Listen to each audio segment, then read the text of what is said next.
Welcome everyone to another edition of the Downward Drive. And today we have a very special guest, not a YouTuber that many of you may know, although he did appear on a small series of YouTube videos I posted to Emperor Lime, 7 years ago? 7 years ago. Long time. This is the unofficial Sobcast reunion. We're here Just two people, though. with my old buddy Jerry, and we're going up to Charlotte on this day after Christmas, December 2022. And it's cold as hell. Not a fan of the cold at all. I've been forced to wear these clothes that I never had before. I'm wearing a beanie right now. In Florida, crazy. What the hell even is this thing? How do people wear this all the time? But I have to, because we're getting blasted by the Arctic air. Global cooling. Yeah. Climate change. Climate change has destabilized the jet stream, bringing more cold air down, and I'm not happy about it. Jerry, you've been up in New Jersey, living there for quite a while now. You've recently moved to Dallas, which was somehow even colder this past cold blast. Yeah, it's crazy. Like 10 degrees. 10 degrees Fahrenheit outside. Yeah. This is subhuman conditions. Sub-zero is subhuman. That's what I say. I don't understand how people tolerate this. There's even people who yearn for it. Why? Yeah. You're gonna die. If you went outside right now with no clothes on, you'd die. Yeah. I choose to live in Florida to avoid the cold. And yet, it's come and found me. It's killing my citrus trees. It's just awful. It's just everything that comes from the north and tries to come into Florida is just awful. Trying to ruin my day. The people. But we're headed up north now. We're giving them a taste of the old medicine. We'll see how they like it when we go up there. That's right. We're headed out to Charlotte, North Carolina right now to actually reunite with another member of the Sobcast. Oh, Wait, how many people were in the Sobcast? I totally forgot. 5? I think it was 5. And there were a few guests that were on some and weren't on others. The much famed high school Sobcast. The first podcast I ever did. Never forget. There's people who still commented. And Are this video still up? they are still up. Really? Wow. Yeah. There's probably actually, now that I think about it, there's probably a bunch of people who've looked at it after the fact and are thinking, oh man, this is where he came from. You know, that's interesting. It was actually some of the first live action spoken content I ever made. And now, 7 years later, it has evolved into what we eventually know as the Downward Diary. And we are here on the Downward Drive with Jerry. So, normally I have YouTubers on here, but Jerry doesn't really make YouTube videos. He has what we would call a normie, wagey job. He's a regular guy. Regular guy. Pretty cringe. Maybe There's one day. A little stoppage up here. Maybe one day we can convince him to join the YouTube life. That's Aaron's cult mentality. Sort of trying to convince everyone to do YouTube shows. I'm trying to convince YouTube everyone in my channels. life to just make YouTube videos, and then we can open a commune and just live together. That totally reminds me. You could make a YouTuber training course and sell it to people. Like, become a grifter. That's what people do right now with finance and other stuff. Drop shipping. That could be you, but with YouTube. Ever think about that? Well, Cash flow right there. I have Milk these guys for what they're worth. I have given some advice videos on Downward Diary. But it's all free. I'm not sure if The I'm secret is you gotta charge for I'm it. not sure if I'm greedy enough yet to give the $29.99 the tools of the trade. Honestly, you want the tools of the trade on YouTube? Just make videos for 12 years, and eventually a few of them will do well. And then just get lucky. Those are the 2 pillars of advice. Just put out videos and get lucky. Congratulations, that'll be $900. Nice. Thank you for attending the Emperor Lemon Andrew Tate course of how to be a man, Yeah. how to succeed in Collab life. with Andrew Tate. That can get you pretty. That could be like your next level of launching. You know, from 1 million to like 20 million subscribers. I want to stick his head in the Shino Ballo at the Bolorama. I have no idea what that is. The bowling ball shiner. his head is pretty shiny. He's got to stick his head in there. Oh, Maybe he does that. Maybe that's part of his exfoliation treatment. He waxes his forehead. It's not a good enough job done until you can see your reflection in his forehead. Yeah, I think bald guys do that. You gotta make sure all the hair's gone. Otherwise, if you have a little bit of stubble there, it just looks weird. You gotta make sure it's all off. Now, Jerry, you're no stranger to fitness regimen because you're the little-known powerlifter. You take off the whatever this is you're wearing. Oh, the drug rug. The drug rug. The drug rug. You take it off to reveal the Superman logo and deadlift like 350 pounds or whatever. Yeah. Fitness, Aaron tried to convince you to do a fitness channel, but that market is completely saturated. You wouldn't believe it. All the OG guys who started making their content have ran out of stuff to make, so now they just make clickbait videos. It's been covered. Everything's been covered. There's nothing else to say. I'm sure you could have some value. Maybe this is the thing about YouTube. Everyone thinks there's no options left, but sometimes it's literally just a small matter of presentation. When everyone's being bombastic, clickbaity, all it takes is one guy to suddenly start being subdued, a little more relatable. They can do well. I've seen it happen in other genres. Who knows? Maybe, I don't really watch the fitness videos, so I don't really know what they have to offer. But maybe they're in need of a nice, soft-spoken, relatable fella, and a guy who's not on 100% all the times, and a guy who's not on steroids. Allegedly. Creatine you can get away with. Yeah, Steroids. basically steroids. That's a line that you're on a new level. Yeah. Once you've the dark side. Once you've made that choice. Yeah. Yes. So, Aaron, how do you figure out when you're going to pivot your YouTube channel? Oh, I'm being interviewed now. Yeah, you're being interviewed. When to I know pivot? you did make a big pivot from your YouTube poops to your current style of documentaries. I don't know how many of your current viewers are from those OG days. Well, that stuck around. Sometimes you're just working on one video type for so long, and you just start hating the videos you're making. It just no longer becomes fun. You no longer want to do it. Was that an abrupt change, or was it gradually over the course of 7 It was years? gradual. Also, in my opinion, it's not really a content type, the YouTube poops. It's not really a content format that's really meant to have a big audience. It's It's just frustrating. Right? Yeah, it's supposed to be niche. I'd grown too big for my britches, and it was time for a change. And ladies and gentlemen, is that an accident? What's going on? we've come up to a bit of traffic, but you know what? When recording, it's nice because the road noise goes down, and I don't have to worry as much about the audio sounding like complete shit. But no more main channel videos, as I say. No more main channel videos. No more main channel videos. I started hating them now too. It's been 6 years of YouTube poops, 6 years of main channel videos, and now we're on the diary. So This is the new main channel. like I said, sell your Employment stocks, invest that money into Downward Diary. You have socks? That's what? Those just t-shirts. They're figurative stocks, Okay. emotional stocks. I thought you said socks. Okay, I thought you were selling Employment socks. Oh, maybe I could come up with that. Yeah. The gamer from Mars, a business associate of mine, has recently come into a contract with a Chinese factory. Oh. So soon, it's going to come full circle. My people, actually Jerry's people too, they're going to be slaving away producing the new Employment Downward Spiral merchandise line.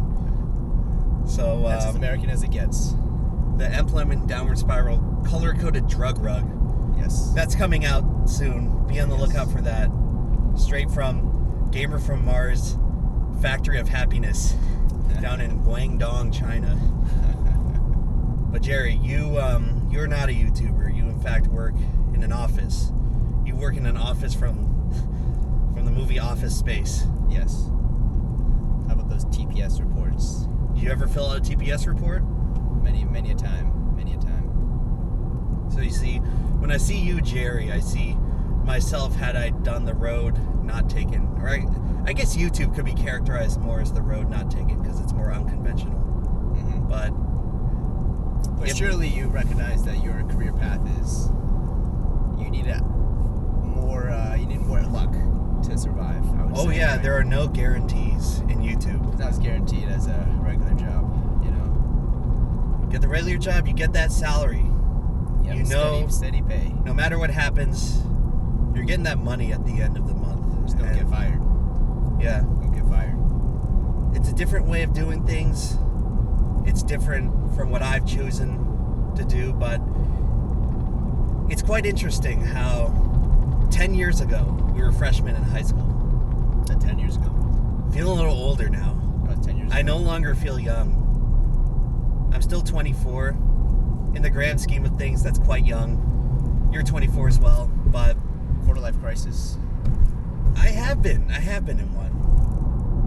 Why do you think Downward Diary exists? Why do you think we're doing this, huh? Why do you think I'm not constantly working on these main channel videos that make me thousands of dollars, and I'm working on this small baby channel that makes me $25 in a month? You gotta switch it up every now and then. You gotta switch it up.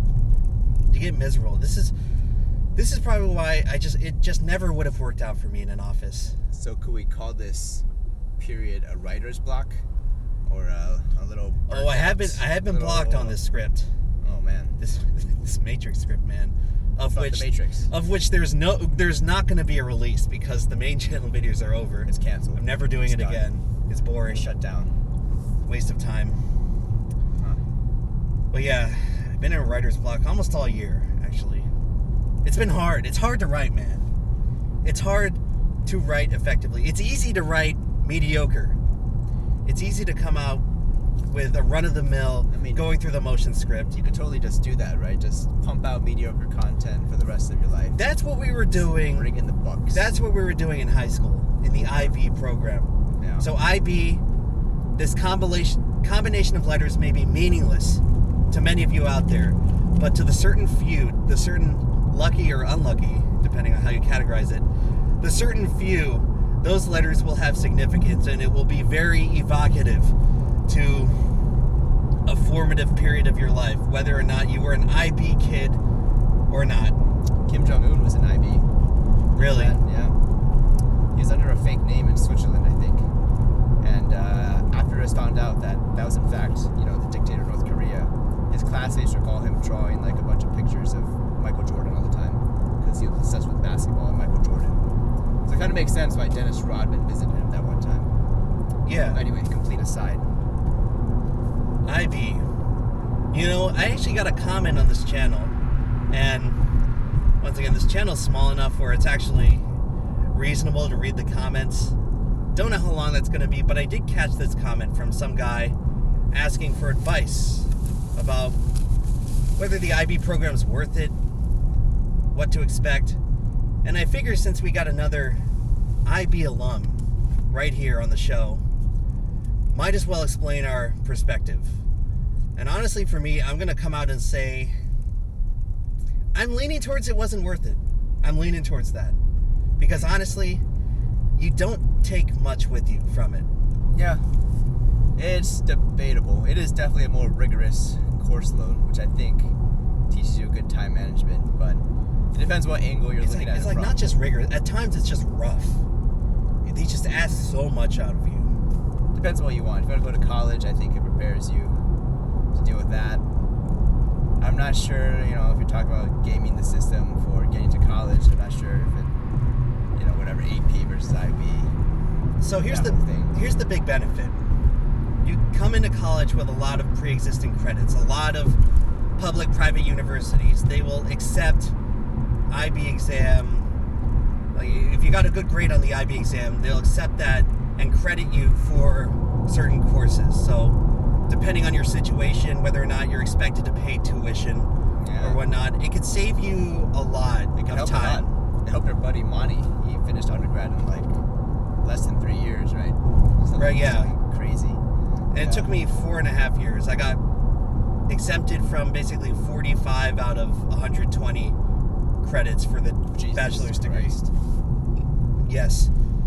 People are not happy on the roads today. They didn't take drivers. But yeah, basically, if you do all the IB exams, you could be exempt from maybe semester maybe even a semester and a half of college credit.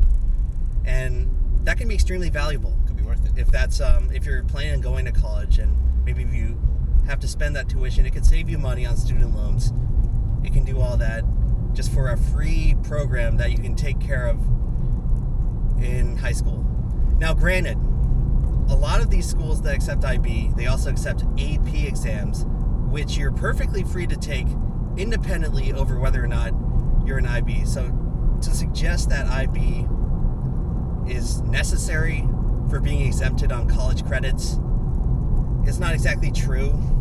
You can take AP classes at your own discretion, and it will have the same effect depending on how well you do it, how well you study, and what scores you get on the exams.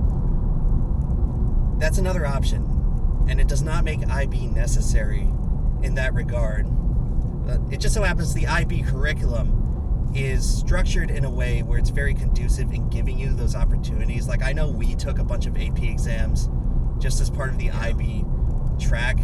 If you're someone who struggles with motivation and maybe want some sort of structured curriculum to maybe force you to take care of this stuff, then maybe that's something that's right for you. I guess it's like people who go to military school to learn discipline. It's sort of like that psychologically, in more of a way where you become disciplined in being able to complete work and manage your time and basically just do assignments effectively and handle a bit more of a stressful workload. But boy, it is stressful. And honestly, I understand a lot of people, that's not something you want to do with your high school years.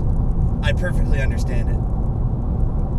I definitely feel like I missed out on a lot because the IB workload made it so that you had to focus on schoolwork, or else, like, what's the point of being in the program?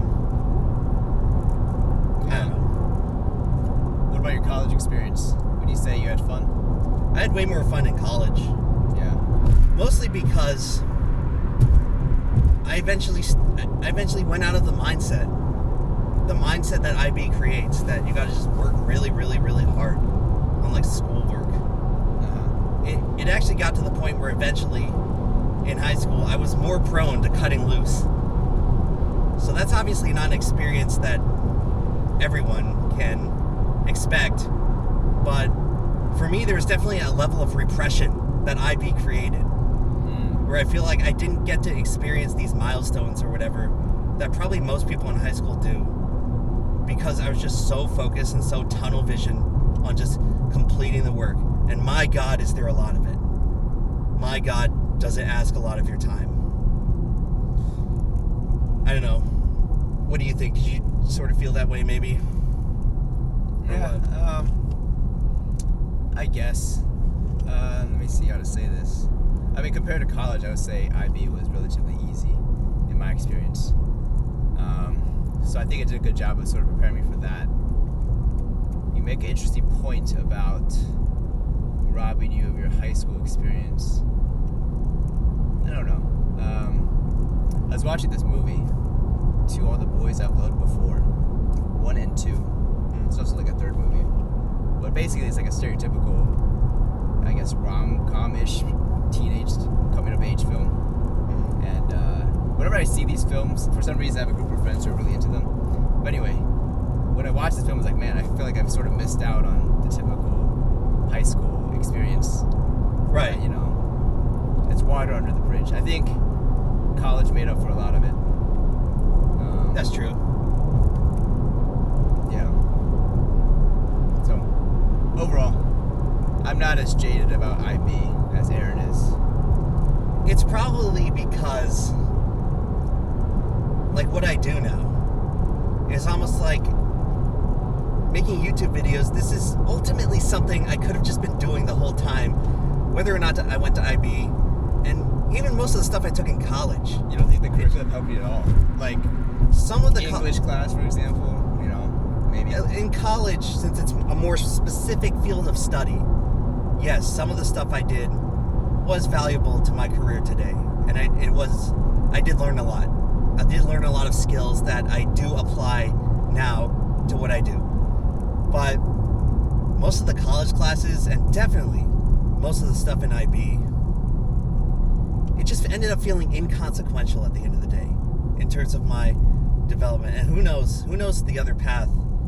Maybe it did help me. Maybe it just did help me think in ways that are a lot more clear and cogent than had I not been forced to just hammer out all these essays and exams and assignments. It's hard to say how exactly I would have turned out, but in terms of the actual knowledge provided, I guess this is more so of a problem with regular school curriculum and not really an IB specific problem. But I just got the sense that like a lot of it was just, it had no impact. Yeah, that's a fair point. Like a lot of videos I do now, it's just original research. Maybe I remember one little factoid from back in the day that I learned in the history class or whatever that points me in the right direction, but writing that extended essay didn't help. Dude, the douchebag grader from Canada gave me a D. I was so pissed off. Okay, so in IB, you have to do this thing called an extended essay.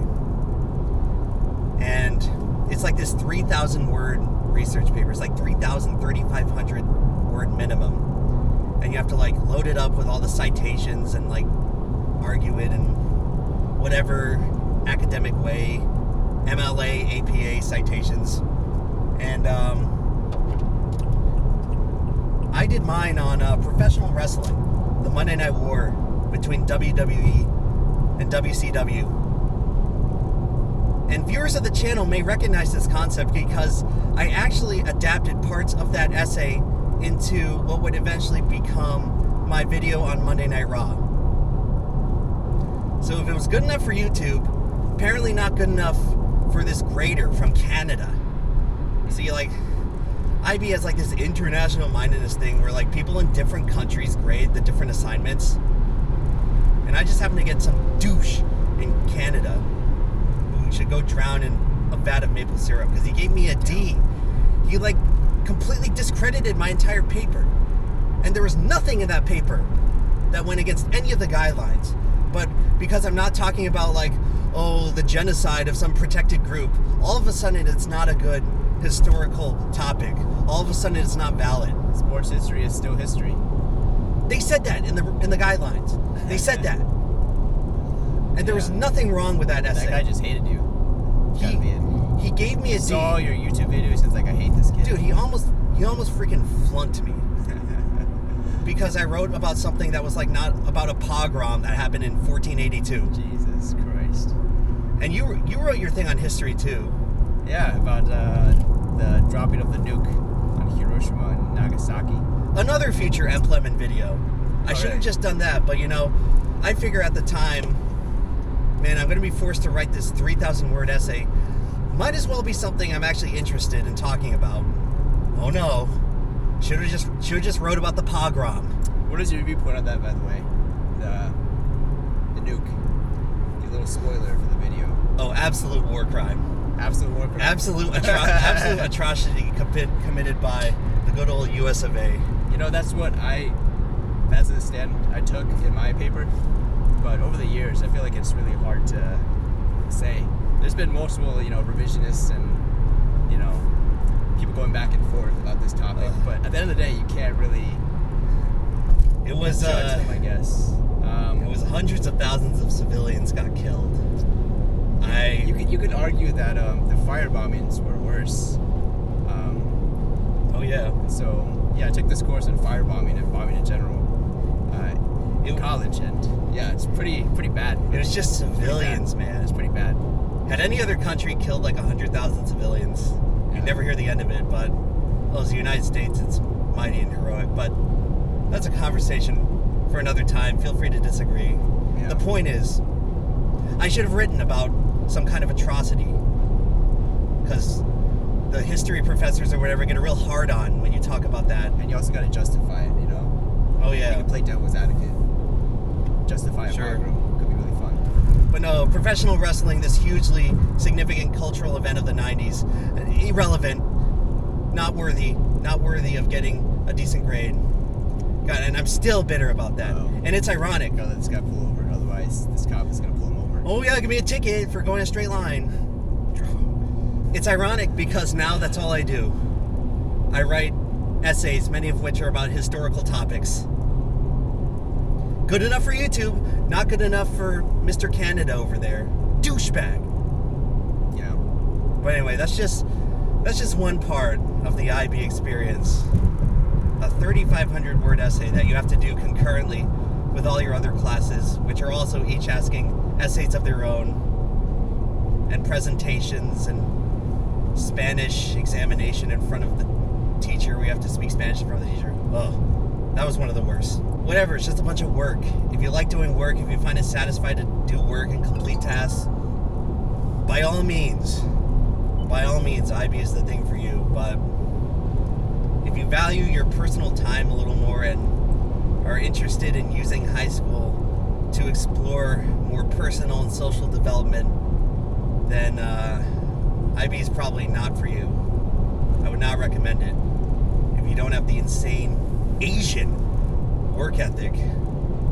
Alright, let's pivot to something more important. I got a question for you. Sure. Would you rather have 4 arms or 4 legs? Think about it. Probably 4 arms. Yeah, I was gonna go with that too. So it's like how are the legs distributed? Are you like a centaur, or are you like Squidward, where the legs are just like I guess like a joint or something? Like Squidward? Yeah. I mean, I guess being a centaur could have its benefits, but Okay, yeah, consider both, I guess. I don't think there's any benefits to being a centaur. you'd be hard pressed not to pick the arms, and they're just as usable and gesticulatable as Yeah. the other ones. I'm just thinking about it from a clothes perspective. Where are you gonna find pants that fit you? I guess you could wear 2 pairs of pants. Oh yeah, it's like how are you gonna Or your put the, shirts are you gonna just put the come pants home. on like this or like this? Yeah, good point. Yeah, 4 arms are just objectively more useful, right? 4 legs, that's gonna help you run faster or anything, is it? I mean, I guess you could learn to run. It wouldn't make you'd be like a giraffe though. You wouldn't Yeah. you wouldn't be like a jaguar. Yeah. At least you'd end up in like some medical textbook for med students to study. I'm sure. Maybe there's someone who exists like that out in nature, and they can give us a little bit of insight. Yeah. Some baby born after Chernobyl. Yeah, that's gonna show up on some kind of like Jubilee video, like 4 armed people have a conversation with 4 legged people. This is the untapped market on YouTube right here. The modern day freak show. No offense if you have 4 legs or 4 arms. You're not a freak. You're a very special, exceptional individual. We still love you. But you would probably show up in a Ringling Brothers exhibit if you had been born in a different time. Oh, have you ever been to Ripley's, believe it or not? I have. I've never been, actually. Oh yeah, they have a big Ripley's, believe it or not, emporium where we live in, where we grew up in St. Augustine, Florida. And I've been in there quite a few times. Usually when people are visiting from out of state, like relatives and whatnot, we take them there. And it's cool. It's a little bit pricey, about what you can expect from average museum, maybe even a little more. But there is really cool stuff in there. Maybe one day we can go. What is the coolest thing, in your opinion? One of the most memorable things, they have wax busts, or like full body mannequins of like the tallest man in recorded history and like the fattest man in recorded history. Huh. And you can like stand next to them and get perspective of what they were like in real life. Honestly, the fat man wouldn't look out of place at Walmart today, so maybe that was the fattest man at the time, but What, like, definitely not compared to current standards. like 600 pounds? I'm trying to guess what's possible back then. It was a very enormous man. What about the height? The tall guy? 7 feet? 8 feet? The tall guy, like, it doesn't even look real, almost. Robert Wadlow. He got to like 8'11". Holy shit. Yeah. I think I read a Wikipedia article on him. He died like super young, right? Like 30 or something. Well, yeah. So tall. Once you get that tall, the heart can't keep up with pumping blood to your extremities. It just requires too much force that our anatomy is not equipped to deal with. So it ends up where eventually, when you get older, even like 30s and 40s, your heart starts to weaken a little bit, and then you can get like a paper cut on your finger, and the blood's not going to be cycled enough for your immune system to actually deal with the wound. So I think that's what happened to him ultimately, or some kind of other medical. There's a lot of complications, I'd imagine. That really for sucks. being 8'11". Was the NBA around back then? Might have killed it. I don't even think it was. That's a shame. I was always under the impression that museum was full of Holy optical shit. illusions. What is going on? This Tesla is just driving backwards on the highway. It's going backwards on the on-ramp. Let's see how that works out for him. Let's see. It may or may not show up here on the camera, but just more of the... That's part of the fun of doing this show. You get to see very little interesting dynamic quirks that you wouldn't in a conventional studio. But yeah, we've run into traffic again. What were you saying just now? Sorry, I cut you off. I totally forgot. Oh yeah, the museum. I thought it was just full of optical illusions. There are illusions, but there's also a lot of like just weird, eclectic things, objects, and artifacts from around the world. Oh, it's another accident. And little plaques and exhibitions of unusual people. Do people know what Ripley's Believe It or Not is anyway? They have like a comic, like the Sunday comics in the newspaper, which no one reads anymore. They'd have a little segment of like a little 3 or 4 factoids of interesting facts from around the world and interesting people. I don't think I would know of it if it wasn't in St. Augustine. Yeah. It's a thing probably everyone above the age of 50 knows, but maybe like no one under the age of 20 knows. I used to read the newspaper as a kid, the Sunday comics and the sports section. Yeah. That's why his vocabulary is so big. It's verbose. It's expansive.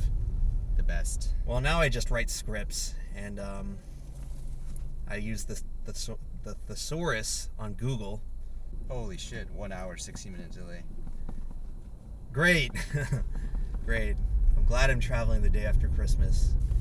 When you're a wagey like these guys, you only get 3 days off a year, and it's between Christmas and New Year's. So this is the only time to do anything. And guess what? All the other wagies are on the road. And now I've been put in the cagey. Congratulations. I hope you're happy with yourself. Dude, this is why you gotta sell course, man. People don't like working regular jobs. If you sell them dreams, they'll pay for it. Trust me, if it were up to me, I'd go up in like the middle of March. But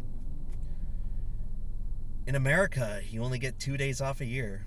So yeah, every time then we're in a very lower. very fair and equitable country where you definitely don't have to work to survive, and people are definitely not treated like indentured servants. Is this where the America Sucks rant begins, or did you already do this in a previous video? This is going to be all the videos, okay? Okay. It's just going to be all the videos, so why stop now? Why stop now, okay? The next step is you got to get a truck and sunglasses. You already have the sunglasses. Yeah. Get a truck and film videos in your truck. Oh, how quickly? And that's all you need, really. How quickly the tides can change. And right now, the tide is out. The tide is out on smooth sailing. Well, we're going to put it to the test, the myth-busting test. Because normally the interstate's faster, probably 300 days of the year. But on some days like this, high traffic days, big Christmas, Thanksgiving, heavy commuting days, backups like this become like inevitable. You came back from Thanksgiving. We're taking I-95 up, and we're taking back roads down, and we'll see just which is superior. Because at any given time, you tend to plug the thing into Google Maps and it tells you, oh, this is the fastest route. But then everyone gets on the interstate, and all it takes is for one bozo to be looking at his phone and jerking off in the middle of the car, and then bumping into someone, and then, one lane's closed, and now we're backed up for 41 minutes. I've noticed the trend now is like a bunch of quick cuts. Like, basically, there's no pauses between sentences. Oh, jump cuts? Jump cuts, yeah, that's what you call them, right? That's been something around since the beginning days of vlogging, but recently the snappy editing, I think Mr. Beast does it, and once Mr. Beast does something, everyone has to do it. because it's like the formula for success. Yeah. Why find your own path, Just copy what someone successful has already done, and you'll be successful too. Okay, what exactly is Mr. Beast's thing? Does he just make videos with He does games and prizes? Well, he does absurd challenge videos. But was that always his channel from the beginning? Well, at the beginning, before he was making a lot of money, he just used to do stuff like counting to 1,000,000 or like reading every word in the dictionary. Oh shit. He's smart. Mr. Beast as the face of YouTube, he's been getting a lot of, I guess, contrarian hate. But that guy's a good guy, He seems like a good guy, yeah, from what I can tell. Back when I only had like 250,000 subs and he had like 3 million, he watched my Leafy video and he personally made a Discord call with me telling me how he liked it. Oh. You That's genuine. He went the extra mile. He did. Most people I talk to, I'll like DM them and they won't even respond. But Mr. Beast, he went out of his way, unprompted, to talk to me. Cool guy. And you've hung out with him cool. multiple times, right? I actually didn't hang out with him. I could have. It's one of my big regrets. But he's so far along now, I doubt he'd have time for me anymore. But who knows? Maybe he'll become the secret Downward Diary viewer. Yeah, maybe he'll watch this video and reach out to you again. Fun thing about YouTube, you never know who's watching. You never know. You never know. Jerry, do you ever think about leaving the wage cage? That's my question for you. Yeah, that's why we're starting a business together, right, Aaron? Me and you. Oh yeah, we're starting actually a big secret business together. We're actually going up to Sean. Viewers of the Sobcast may remember Sean. Yeah. But I'm pitching a new app idea. I'm leaving YouTube, everyone. Bye. Quitting the main channel, then he's quitting this channel. Yeah. And then doing this thing. We're gonna develop an app and then sell it in 5 years to some conglomerate for $1 billion. Yeah. Aaron's like that one character in Rick and Morty that's like, do you want to build my app? And once you accept it, it's fucking over. It's over. It's over for you guys at home. For you guys, yeah. It's not over for us. It is so on for us, but it's over for you. The videos, he means. Yes. That wasn't a threat. This is going to be Money Suckle Incorporated. We're going to suckle your money away. Just you watch. It's a good name. Money Suckle. Money Suckle Inc. Seems like you're just... The theme of this channel is ranting, right? Yeah. Yeah. Got a lot of rants. You checked out some of the videos, right? Yeah. That's what it is. I think you got to save up the rants, though. The people might get tired of hearing the same rant. You got to go out of your way to make your life more inconvenient so you have more content. Kind of like how Taylor Swift is always singing about breakups. Oh, yeah. So you got to milk it for what it's worth. Oh, I don't have to make my life inconvenient. Life is made inconvenient by everything. Maybe I've just been born to complain. My entire career. Complaint corner. My entire life's earnings is based on complaining. And this channel will be no different. What can I say? Some people whine and complain back to me that it's annoying. But I've just perpetuated the cycle. I've already won. Complaints all around, yeah. I live to complain. I live to hear people complain. Others think I'm good at it. Others will sit there and listen to me complain for hours. If you're good at it, you can, If you're good at something, don't do it for free. And Aaron is good at complaining. And he's not doing it for free. He's doing it for $25 a video. Other than all these bozos with ad block on. Yeah. And YouTube Premium. I will continue to shame you. I will continue to shame you until you either stop watching or uninstall ad block. And we all know you're not going to uninstall ad block, so just go ahead. Bye-bye. Go somewhere else. Yeah, you're going to miss out on Aaron's $50 how to become a YouTuber course. It's these people. These people are on ad block. The wages. The wages of the world. Ooh, let me save a few extra minutes of my time so I can do more surveys and get 7 cents. You should definitely just pull up to the side and just go down the shoulder. That can't be illegal, right? You know what? The police will do nothing. The police will do nothing. People who actually... Unless it's Pro you. tip out there, everyone. If you actually commit crimes, you get away with it. If you pass an officer at a constant speed while posing no threat to him and not speeding, you'll get a ticket. I think what it comes down to is that pulling someone over is easy. Prosecuting someone for that, drug dealing, for example. Yeah. That actually takes work. Can't be done. Nothing can be done about It it. takes too much work. Just sell drugs. Sell You could drugs. sell drugs all day. That's the moral of the story. I'm sorry. If you live next to Aaron, just sell drugs. Taking away, You're basically immune. kind of jeopardizing monetization. Oh, I've been watching a lot of cat videos. You could definitely make a lot of videos about your cat. People love cat videos. I love cat videos, you know? I actually have yet to Great. feature the cat on the channel. Dude, people love cats. And for good reason. Maybe I should just, maybe for some of my rants, I should just do B-roll my cat the whole time. Yeah. It drives engagement. It's comforting. Like it's good. Yeah. I think if you have like a clip of the cat doing some silly stuff while you're like on an angry rant, it would be a good combination. What do you think? Well, you know, my recommendation for all these people who leave their dogs outside all day without training them is to get a cat. Because you can just leave a cat at home and it won't make much of a difference.